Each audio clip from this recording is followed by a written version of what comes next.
ওই স্যার চলে আসে, স্যার চলে আসছে, ওই দেখ স্যার চলে আসছে দেখ। ভাব, কেউ ভয় পাইস না, ভয় পাইস না, আমি কাউকে কিচ্ছু বলবো না, আরামসে নকল কর। আমি আমার নিজের ছেলেকেই কিছু বলি না, তো তোদেরকে কি বলবো? তোরা কোন হরিদাস পাল? আরামসে নকল কর। আমার তোদের সবার কাছে একটাই রিকোয়েস্ট, কেউ চেঁচামেচি করিস না। কত নেয় মাইক্রো? 5 টাকা নেয় স্যার। এত দাম? এইভাবে কীভাবে বাচ্চাগুলো শিখবে নকল করা?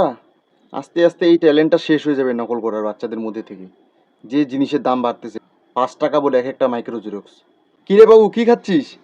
চুইংগাম? না স্যার, গুটকা খাচ্ছি।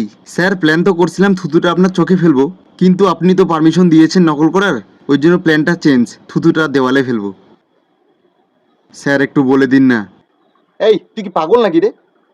আমি তো প্রথমেই বলে দিলাম নকল কর সবাইকে, তাহলে আমাকে জিজ্ঞাসা করছিস কেন আবার? বইটা খুলে দেখে দেখে লিখ না। তোর মাথার মধ্যে কি গু আছে নাকি? দেখ, সবাই কি বাঙ্গি ফাটাবি ফাটায় নেই। আর 5 মিনিট সময় আছে, তারপরে কিন্তু আমি খাতা জমা নিব। বাবা বললেও শুনবো না কিন্তু।